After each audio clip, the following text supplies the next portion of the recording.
Hello friends, welcome to my channel Infogly. Hope you guys are fit and safe. मेरा नाम प्रगति है और मैंने अपने लास्ट वीडियो में आपको absolute versus relative cell references का यूज करके हम किस तरीके से एक्सेल में फॉर्मूलाज इंसर्ट करते हैं वो बताया था। अब मैं आपको इस वीडियो में आज ऑर्डर ऑफ ऑपरेशन के बारे में बताऊंगी कि हमें किस तरीके से अपना जो फॉर्मूला है उसका ऑर्डर ऑफ ऑपरेशन मेंटेन करना चाहिए जिससे कि हमें रिक्वायर्ड रिजल्ट्स ही मिले, हमारे फॉर्मूला कि ऑर्डर ऑफ ऑपरेशन की वजह से हमारे कैलकुलेशन में कोई मिस्टेक ना हो। बट उससे पहले मैं आज आपको कुछ फॉर्मेटिव टूल्स बताऊंगी जो आपको आगे अपने एक्सेल पे जब आप काम करेंगे, प्रैक्टिस करेंगे और अपना कुछ असाइनमेंट वगैरह पूरा कर रहे होंगे तो उसमें काफ़ी हेल्पफुल रहेगा। So keep watching.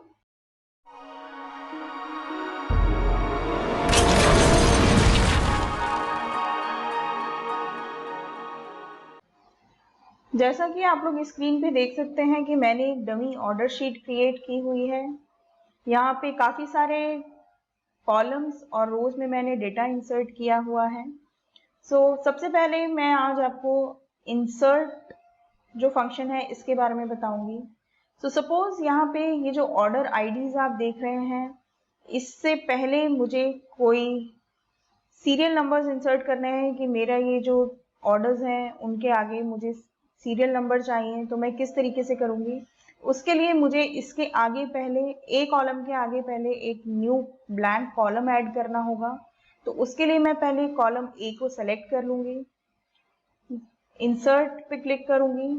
यहाँ पे आप इंसर्ट सेल का ऑप्शन देख रहे हैं, इंसर्ट शीट कॉलम्स का ऑप्शन देख रहे हैं और इंसर्ट शीट का ऑप्शन देख रहे हैं। तो मैं इंसर्ट सेल्स पे क्लिक करूँगी तो देखिए इस तरीके से यहाँ पे मेरा एक कॉलम क्रिएट हो गया है। मैं यहाँ पे सीरियल नंबर डाल लेती हूँ। सीरियल नंबर के लिए मुझे काउंटिंग चाहिए 1 2।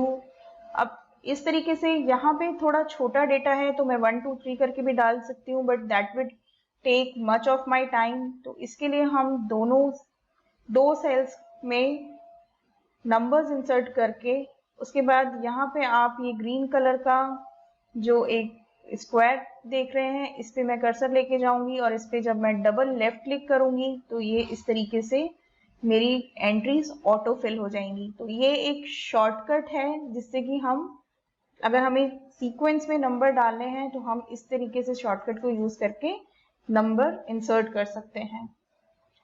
अब सपोज मुझे यहाँ पे कोई रो में पहले एक और ऑर्डर की डिटेल डालनी है तो उसके लिए मुझे एक अगर ब्लैंक रो चाहिए किसी भी सेल के पहले या बाद में, वो हम किस तरीके से करते हैं।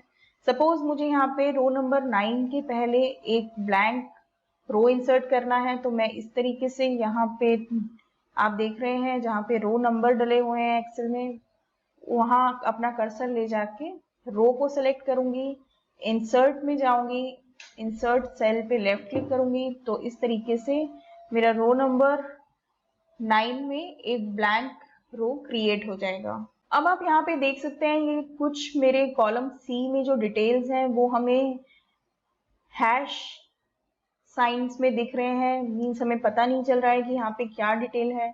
वो इस वजह से है क्योंकि स्पेस जो है वो हमारे जो रिक्वायरमेंट है डेटा की उसके हिसाब से कम है, इस वजह से ये मुझे यहाँ पे हैश दिख रहा है। अब मुझे अगर इस कॉलम की विड्थ को एडजस्ट करना है तो मैं यहाँ आप देखिए कॉलम सी और डी के बीच में आपको यहाँ पे जो लाइन दिख रही है, मैं जब इस पे क्लिक करूंगी तो मैं यहाँ पे लेफ्ट क्लिक दबा के इसको साइज को इंक्रीज कर सकती हूँ। या फिर आप डी में भी देखिए सेम ऐसे ही मेरा डेटा मिसिंग है तो मैं यहाँ पे डी और ई कॉलम के बीच में ये आपको जो डिवाइडर लाइन दिख रही है मैं इस पे अपना कर्सर लेके जाऊंगी तो ये मुझे इस तरीके से दिखेगा और मैं डबल क्लिक करके भी अपनी कॉलम की विड्थ को एडजस्ट कर सकती हूँ।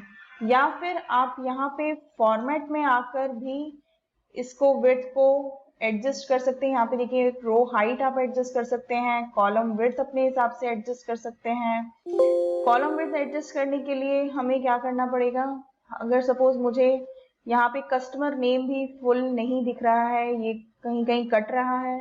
तो मैं इस पूरे कॉलम को सेलेक्ट करूंगी, फॉर्मेट में जाऊंगी, कॉलम विड्थ हम एडजस्ट करेंगे। ये देखिए अभी ये 8.43 दिख रहा है, इसको मैं 12 कर देती हूँ, ओके करूंगी।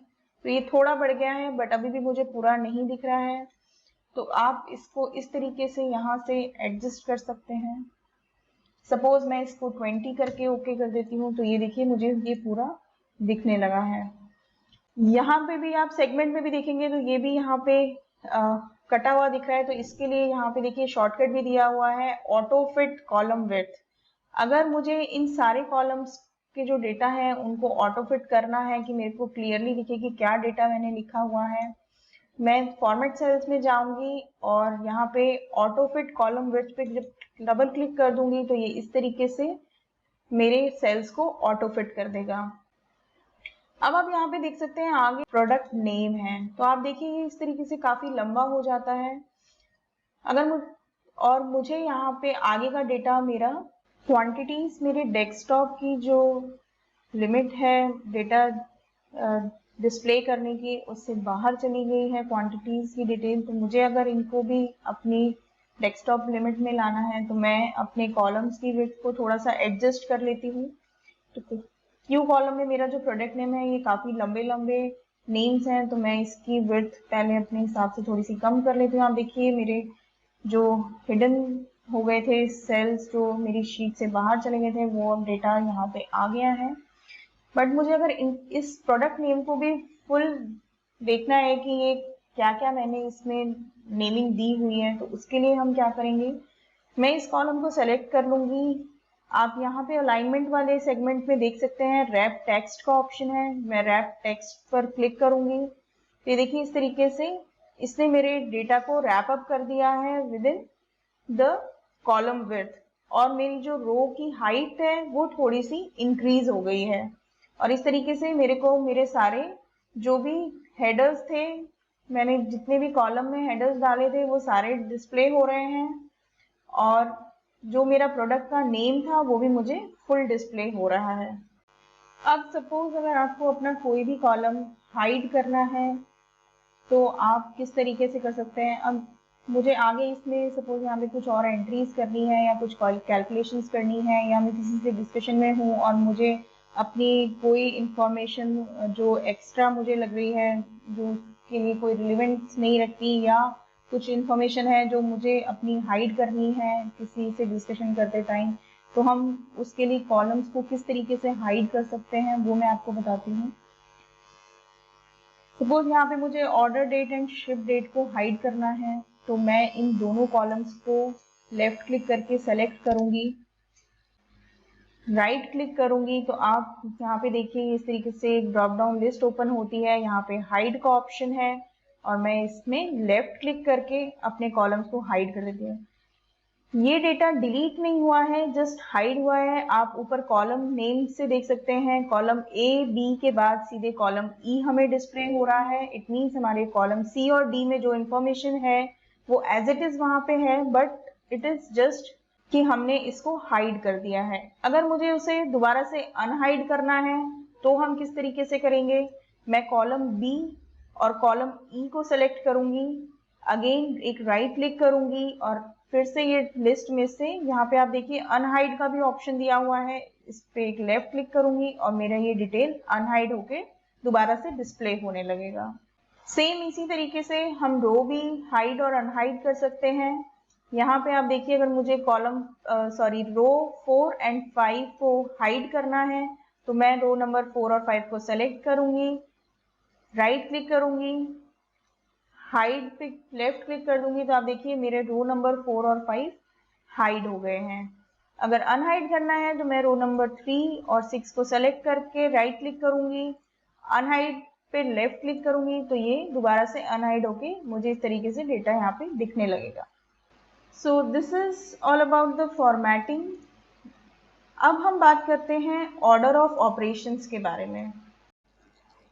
हमारे बेसिक जो मैथमेटिक्स के फंडामेंटल्स हैं वो अगर हमें क्लियर हैं तो हम इजीली एक्सेल में वर्क कर सकते हैं, हमारे ऑपरेशंस को हम क्विकली इसमें इंसर्ट करके और एक फ्रूटफुल रिजल्ट निकाल सकते हैं। तो उसके लिए हम बहुत ही बेसिक एक फंडामेंटल में जाएंगे जो हम अपने जिसको हमने अपने चाइल्डहुड में पढ़ा था, that is please excuse my dear aunt Sally, या फिर कुछ लोग इसको जानते हैं बॉड मास के नाम से, राइट। सो ये हमें पहुंचा देता है हमारे चाइल्डहुड में, और ये हमारा एक बेसिक मैथमेटिकल जो फंडा है, इसी के बेसिस पे हम अपने सारे कैलकुलेशंस करते हैं।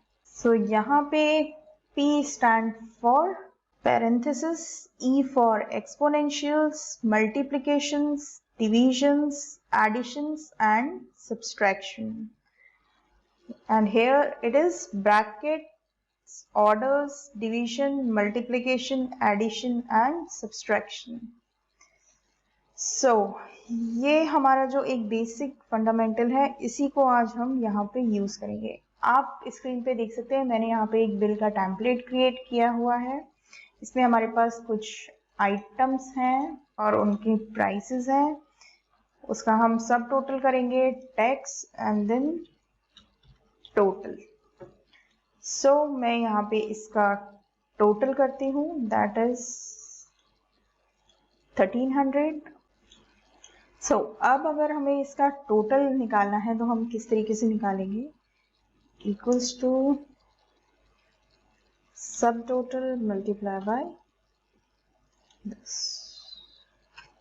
उप्स, यहाँ पे हमें बट इसका टोटल नहीं निकालना था, हमें बिल का टोटल निकालना था। तो वो हमारे लिए सब टोटल प्लस टैक्स परसेंटेज का जो टोटल आएगा वो होगा। हम इसको डिलीट करके यहाँ पे इक्वल्स टू, हमको इसमें 100% सब टोटल और ऐड करना है तो मैंने ये करा, प्लस 1.0 करते। अभी भी ये मेरा गलत आ रहा है, तो अब इसके लिए हम क्या करेंगे, यहाँ पे फिर से हम अपना फॉर्मूला इवेल्युएट करते हैं। सो ये हमें दिखा रहा है कि पहले हमने 1300 मल्टीप्लाई बाई 18% किया है और उसके बाद हमने इसमें जस्ट +1 किया है। तो इसको हमको करेक्ट करने के लिए क्या करना पड़ेगा, इसको हमको करेक्ट करने के लिए पहले हमें ये जो हमारा पार्ट है इसको हमको सॉल्व करना पड़ेगा। मीन्स जो हमारा परसेंटेज का पार्ट है हमें पहले उसको करेक्ट करना पड़ेगा। तो उसके लिए मैं क्या करूँगी, मैं वापस से फॉर्मूला पे आऊँगी, यहाँ पे डबल क्लिक करूँगी,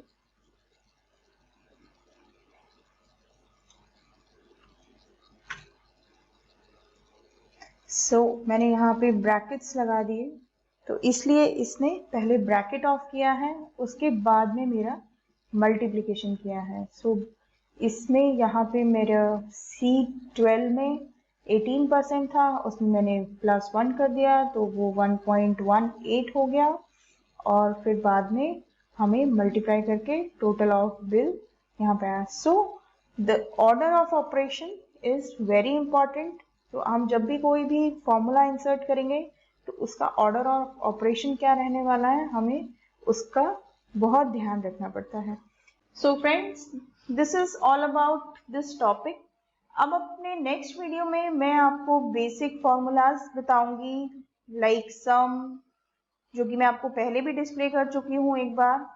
हम मिनिमम, मैक्सिमम, एवरेज, काउंट, इस तरीके के बेसिक फॉर्मूलाज हमारी नेक्स्ट वीडियो में देखेंगे।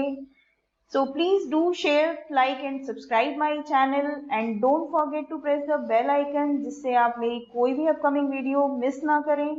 Do follow my course and keep watching. Thank you.